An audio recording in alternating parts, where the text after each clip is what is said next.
इस वक्त सबसे बड़ी खबर कहना चाहिए वो ये है कि यूके में हमारे हाई कमीशन के सामने जिसमें भारत का तिरंगा नीचे उतारा गया था, that was also led by Avtar Singh खांडा। ये आदमी अब आउट हो गया, आउट ऑफ द सीन हो गया है और ये मर चुका। आज मारे गए हैं। पाकिस्तान पर ये इल्जाम भी आयद किया जाता है कि पाकिस्तान जो है वो दहशतगर्द ग्रुपों को स्पॉन्सर करता है, उन्हें फंडिंग करता है। पाकिस्तान अपने हमसाए मुल्क के खिलाफ जो है वो दहशतगर्दों को स्पॉन्सर करता है। क्या कर्जे के लिए इन्हीं की हिदायत पे चलते हैं और बकौल वज़ीर आज़म साहब के नाक से लकीरें निकालते हैं, एक एक घंटा फ़ोन पर मनाने की कोशिशें करते हैं, अवाम को कर्ज मिलने का यकीन दिलाते हैं और फिर जब नहीं हो पाता है तो फिर इसे आलमी साजिश करार दे देते हैं। कुछ मसला ये सामने आया है कि पाकिस्तानियों की एक बड़ी तादाद जो दुबई में जाते हैं वो वहां से दुबई के बैंकों से कर्जा लेते हैं और फिर कर्जा लेकर पाकिस्तान वापस लौट जाते हैं और वहां पे वो डिफॉल्टर हो जाते हैं। जब तक पाकिस्तान से दहशतगर्दी का खात्मा नहीं हो जाता, इंडिया और पाकिस्तान के दरमियान बातचीत की बहाली नहीं हो सकती। और फिर वहां पे होता क्या है कि पाकिस्तानियों के लिए सख्तियां जो हैं वो बढ़ती जाती हैं। आपको पता है कि इस वक्त पाकिस्तानी को दुबई के अंदर नौकरी ढूंढने में सबसे ज्यादा मुश्किल होती है। एलपीजी कंटेनर्स पाक अफगान बॉर्डर पर फंस गए। एलपीजी कंटेनर 14 रोज बाद भी क्लियर नहीं हो सके, ताहाल अफगान सरजमीन पर मौजूद हैं। इंडियन लोग सबसे आगे हैं, सबसे मोस्ट प्रेफरेबल जो लोग हैं उनके लिए वो है इंडियन। वो क्या करते हैं कि एक अपना इंडियन वहां पे जहां पे लग जाता है, फिर 10 साल बाद वहां पे 10-20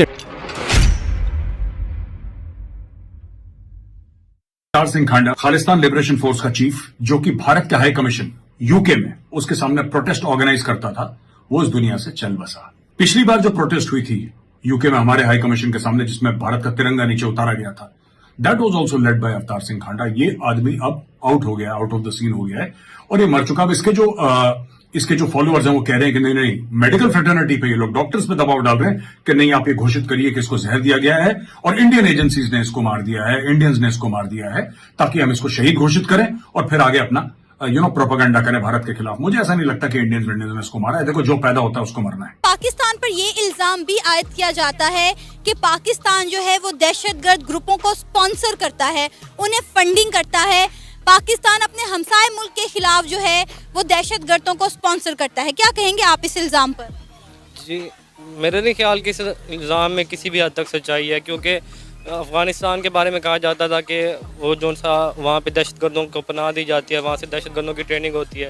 लेकिन पाकिस्तान ने जिस तरह देखा जाए तो वहाँ से अमेरिका को बाहर निकाला, उसके बाद वहाँ से जितना भी नुकसान पहुँचा है अफ़गानिस्तान की वजह से वो पाकिस्तान को पहुँचा है, और जितने भी वहाँ से दहशतगर्दी के बम ब्लास्ट हुए तो पाकिस्तान में हुए। और उस लिस्ट में उन्होंने जब सख्ती की तो उन्होंने नोटिस ये जारी किया था कि ये लोग यहाँ पे आके भीख मांगते हैं। ये बड़ी ऐसी दिल को तकलीफ देने वाली बात थी जब ये पता चली कि इस वजह से दुबई ने पाकिस्तान के चंद अजला पे वीज़ा की फराहमी के लिए सख्ती कर दी है। लेकिन अब जो है उससे भी बड़ा और बहुत ही संगीन जो है वो मसला सामने आया है।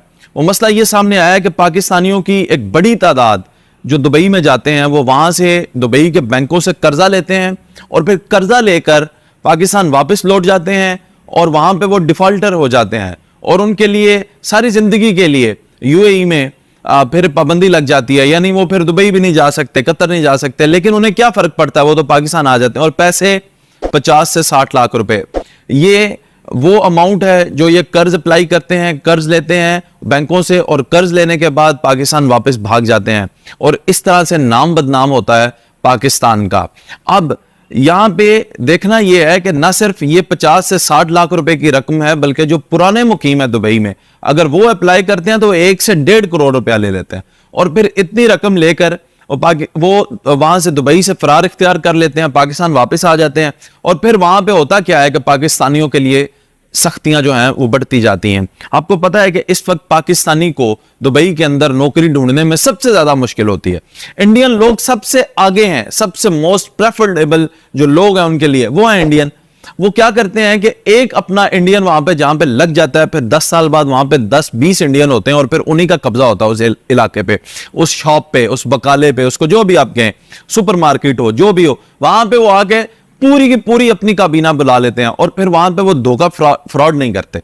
लेकिन पाकिस्तानियों में से अफसोस के साथ ये कहना पड़ रहा है, आपने ये जो काम शुरू कर दिया, इस काम से कोई मुल्क की इज्जत नहीं होगी। अल्लाह जानता है आपका भी कुछ नहीं बनेगा। आज के दौर में आप 50-60 लाख रुपया लेकर अगर निकल भी जाते हैं और आप कहीं फरार इख्तियार कर भी लेते हैं तो आप क्या करेंगे? मकान भी नहीं बना सकेंगे, आप कुछ नहीं कर सकेंगे, 4 से 5 महीने आपका खर्चा नहीं चलेगा। और हराम से कहां किसी का कुछ बना है?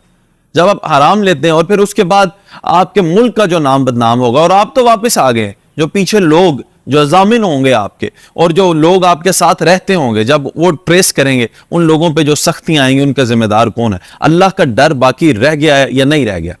आप ये बताएं कि अल्लाह ताला से आपको डर लगता है या नहीं लगता? कोई ऐसी जात पे आपको यकीन है जो मुनसफ है, जो आपको पकड़ सकती है? या आप लोग इतने जालिम हो गए हैं कि अब आप अपने रिस्क के तो दुश्मन हैं ही, अब आप दूसरों के रिस्क के भी दुश्मन। कर्जे के लिए इन्हीं की हिदायत पे चलते हैं और बकौल वज़ीर-ए-आज़म साहब के नाक से लकीरें निकालते हैं, 1-1 घंटा फ़ोन पर मनाने की कोशिशें करते हैं, अवाम को कर्ज मिलने का यकीन दिलाते हैं और फिर जब नहीं हो पाता है तो फिर इसे आलमी साजिश करार दे देते हैं। कुछ समझ नहीं आ रही है, क्या कहेंगे? ज़रा समझा दीजिएगा आसान अल्फाज में नाज़रीन को। बिस्मिल्लाहिर्रहमानिर्रहीम। डॉक्टर फिजा, ये कोई शक नहीं इस वक्त के, देखें ना, हमारी मुईशत तो एक बड़े बुरहान से गुजर रही है। इसहाक डार साहब की बातें आज भी आपने सुन ली कि काफ़ी अरसे से वो कह रहे हैं कि स्टाफ लेवल एग्रीमेंट होने वाला है। हम उनको एक साल जब से वो आए हैं, पिछले 8-10 महीने से, हम उनको स्टैंडिंग कमेटी फाइनेंस में हर बार रिक्वेस्ट करते हैं, आए हमें बताएं, को एक्सप्लेन करें कि IMF के साथ क्या हो रहा है और बाकी महंगाई के बारे में क्या हो रहा है। तो वो इत्तफाक है कि वो बिजी बहुत होंगे, हमारे यहाँ वो आ नहीं सके और हमारे तमाम मेंबर इस बात को महसूस करते हैं कि वो अगर आएँ तो हमें ब्रीफ करें, क्योंकि हम तो एजेंडे में हर बार रखते हैं कि IMF के साथ क्या डेवलपमेंट है। डॉक्टर आयशा गौस आती हैं, वो हमें कुछ अपने तौर पे बताती हैं, लेकिन कोई तफसील नहीं, ना ही स्टैंडिंग कमेटी फाइनेंस में, ना ही नेशनल असम्बली में कोई तफसील बताई जाती है। तो इस तरह मुल्क जो है ना, देखिए मुझे पता है मियाँ शहबाज शरीफ साहब बहुत मेहनत कर रहे हैं, खुद उन्होंने 1 घंटा IMF की मैनेजिंग डायरेक्टर से टेलीफोन पे बात की और अपनी तरफ से भरपूर उन्होंने लॉबी भी की और कोशिश की कि पाकिस्तान के जो ये मुश्किलात हैं